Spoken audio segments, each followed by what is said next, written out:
Hi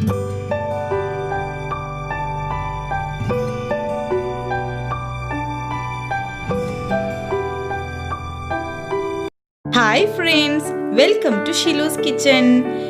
ചിക്കൻ്റെ ഒരു അടിപൊളി റെസിപ്പി ആയിട്ടാണ് ഇന്ന് ഞാൻ വന്നിട്ടുള്ളത്. മറ്റൊന്നുമല്ല, ചിക്കൻ കൊണ്ടാട്ടം. അപ്പോൾ വീഡിയോയിലേക്ക് പോകുന്നതിന് മുന്നേ നിങ്ങൾ ആദ്യമായിട്ടാണ് നമ്മുടെ ഈ ഒരു ചാനൽ കാണുന്നതെങ്കിൽ ഒന്ന് സബ്സ്ക്രൈബ് ചെയ്യാനും തൊട്ടടുത്ത ബെല്ലൈക്കണിലെ ഓൾ എന്ന ഓപ്ഷൻ കൊടുക്കാനും ആരും മറക്കരുത്. അപ്പോൾ ശരി, നമുക്ക് നേരെ വീഡിയോയിലേക്ക് പോയാലോ. 1/2 കിലോ ചിക്കൻ കഴുകി വൃത്തിയാക്കി വെച്ചിട്ടുള്ളതാണിത്.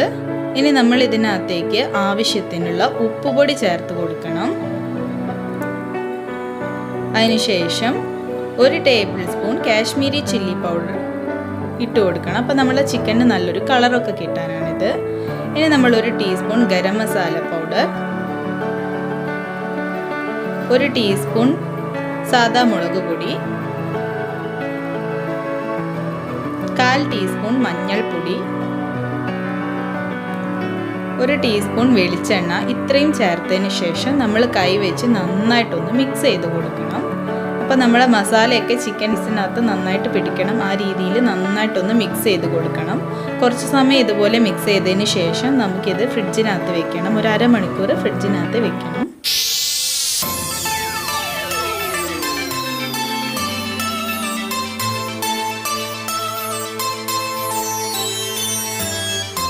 അപ്പോൾ നമ്മളിത് നന്നായിട്ട് മിക്സ് ചെയ്തിട്ടുണ്ട്. ഇനി ഇത് നമ്മൾ അടച്ചിട്ട് ഫ്രിഡ്ജിൽ വെക്കണം. ഇപ്പോൾ ഒരു അരമണിക്കൂറൊക്കെ കഴിഞ്ഞു. ഇനി ഇത് നമുക്ക് ഫ്രൈ ചെയ്തെടുക്കണം. കണ്ടില്ലേ, നന്നായിട്ട് മസാലയൊക്കെ പിടിച്ച് വന്നിട്ടുണ്ട്. ഇനി നമ്മളിത് പൊരിച്ചെടുക്കാൻ പോവുകയാണ്. അപ്പോൾ എണ്ണ ചൂടായി കഴിഞ്ഞാൽ, ഞാനിത് വെളിച്ചെണ്ണയാണ് എടുത്തിട്ടുള്ളത്. വെളിച്ചെണ്ണ ചൂടായി കഴിഞ്ഞാൽ നമുക്ക് ഓരോന്നായിട്ട് ഇതുപോലെ ഇട്ട് കൊടുക്കാം. ഇനി നമുക്ക് വേണ്ടത് കുറച്ച് വെളുത്തുള്ളിയും അതുപോലെ തന്നെ ചെറിയുള്ളിയുമാണ്. ഞാനൊരു 10 വെളുത്തുള്ളിയും അതുപോലെ തന്നെ ഒരു 10-15 ചെറിയുള്ളിയും എടുത്തിട്ടുണ്ട്. ഇനി അതിനകത്തേക്ക് ഒരു ചെറിയ കഷ്ണം ഇഞ്ചി നമുക്ക് കട്ട് ചെയ്തിട്ട് ചേർത്ത് കൊടുക്കാം. എന്നിട്ട് നമ്മളിത് മിക്സിയുടെ ജാറിലിട്ടിട്ട് ചെറുതായിട്ടൊന്ന്, നന്നായിട്ട് അരയ്ക്കേണ്ട, ഒന്ന് ജസ്റ്റ് ഒന്ന് ക്രഷ് ചെയ്തെടുത്താൽ മതി. ഈ രീതിയിൽ ക്രഷ് ചെയ്തെടുക്കുക. അപ്പോൾ നമ്മുടെ ചിക്കനൊക്കെ ഇവിടെ ഫ്രൈ ആയിട്ട് വരുന്നുണ്ട്. അപ്പം നന്നായിട്ട് വേവിച്ചെടുക്കണം. എന്നാൽ നല്ല ക്രിസ്പി ആയി പോവരുത്, നന്നായിട്ട് മുരിഞ്ഞു പോവരുത്, എന്നാൽ വെന്ത് കിട്ടുകയും വേണം. ആ ഒരു രീതിയിലാണ് നമ്മളിത് ഫ്രൈ ചെയ്തെടുക്കേണ്ടത്.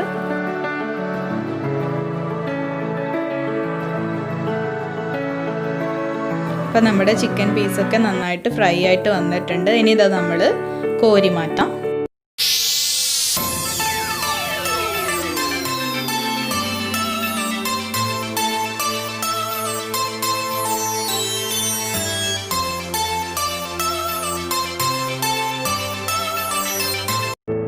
അപ്പം നമ്മുടെ എല്ലാ ചിക്കൻ പീസും ഞാൻ ഇതുപോലെ ഫ്രൈ ചെയ്തെടുത്തിട്ടുണ്ട്. ഇനി നമ്മൾ ഈ സെയിം ഓയിൽ തന്നെയാണ്, ഈ സെയിം വെളിച്ചെണ്ണ തന്നെയാണ് ഇനി ബാക്കിയുള്ള പ്രിപ്പറേഷന് നമ്മൾ എടുക്കുന്നത്. അപ്പോൾ വേറൊരു പാനിനകത്തേക്ക് നമ്മുടെ ഈ സെയിം പൊരിച്ച ഓയിൽ തന്നെ, ചിക്കൻ പൊരിച്ച ഓയിൽ നമ്മൾ ഒഴിച്ചു കൊടുക്കുക. അതിനുശേഷം നമ്മൾ ക്രഷ് ചെയ്ത് വെച്ചിട്ടുള്ള വെളുത്തുള്ളിയും ചുവന്നുള്ളിയും അതുപോലെ തന്നെ ഇഞ്ചിയും അത് ക്രഷ് ചെയ്ത് വെച്ചിട്ടുള്ളത് നമ്മൾ ഇതിനകത്തേക്ക് ഇട്ടിട്ട് ഒന്ന് മൂപ്പിച്ചെടുക്കുക. അതിനുശേഷം കുറച്ച് കറിവേപ്പില, ഒരു കൈപ്പിടിയോളം കറിവേപ്പില എടുത്താൽ വളരെ നല്ലതാണ്. അപ്പോൾ നല്ല ടേസ്റ്റ് ഉണ്ടാവും. അപ്പോൾ അത് ചേർത്ത് കൊടുത്തിട്ട് നമ്മളിതുപോലെ ഒന്ന് മിക്സ് ചെയ്ത് കൊടുക്കുക. അതിനുശേഷം ഇത് ടൊമാറ്റോ സോസാണ്. ഇതൊരു 3 ടേബിൾ സ്പൂണോളം ഉണ്ടാവും. ഇത് ഞാനിവിടെ തയ്യാറാക്കി വെച്ചിട്ടുള്ളതാണ്. അപ്പോൾ നമ്മളിനി ഇത് ടൊമാറ്റോ സോസ് ഇതിനകത്തേക്ക് ചേർത്ത് കൊടുക്കുക. അപ്പോൾ നമ്മൾ ടൊമാറ്റോ സോസൊക്കെ ചേർക്കുമ്പോൾ നമ്മുടെ ഈ ചിക്കൻ കൊണ്ടാട്ടത്തിന് നല്ലൊരു ടേസ്റ്റൊക്കെ കിട്ടും. അപ്പോൾ ഞാൻ ടൊമാറ്റോ സോസ് ഇതിനകത്തേക്ക് ആഡ് ചെയ്ത് കൊടുത്തിട്ടുണ്ട്. ഇനി നന്നൊന്ന് ജസ്റ്റ് ഒന്ന് മിക്സ് ചെയ്തെടുക്കുക. ഇനി ഞാൻ ചേർത്തിട്ടുള്ളത് ചില്ലി ഫ്ലേക്സ് ആണ്. അപ്പോൾ നിങ്ങളുടെ എരിവിനനുസരിച്ച് നിങ്ങൾക്ക് കൂടുതൽ ചേർക്കണമെങ്കിൽ ചേർക്കാം. ഞാനിപ്പോൾ ഒരു 2 ഉണക്കമുളക് ഇതുപോലെ ക്രഷ് ചെയ്തെടുത്തതാണിത്. ഇനി നമ്മൾ 1 ടേബിൾ സ്പൂൺ സോയാ സോസാണ് ഒഴിച്ചു കൊടുത്തിട്ടുള്ളത്. അപ്പോൾ നിങ്ങളുടെ കയ്യിലുണ്ടെങ്കിൽ സോയാ സോസ് ഒഴിച്ചു കൊടുക്കാം, അല്ലെങ്കിൽ സ്കിപ്പ് ചെയ്യാം. നമുക്ക് ടൊമാറ്റോ സോസ് മാത്രമായാലും മതി. ഇനി അതിനുശേഷം നമ്മൾ ഫ്രൈ ചെയ്ത് വെച്ചിട്ടുള്ള ചിക്കൻ പീസ് ചേർത്ത് കൊടുക്കുക. നന്നായിട്ടൊന്ന് മിക്സ് ചെയ്യുക, അത്രയേ ഉള്ളൂ. അപ്പോൾ വളരെ ടേസ്റ്റി ആയിട്ടുള്ള ഒരു ചിക്കൻ്റെ ഐറ്റമാണിത്. നിങ്ങൾ തീർച്ചയായിട്ടും ഇതൊരു പ്രാവശ്യം ട്രൈ ചെയ്ത് നോക്കണം.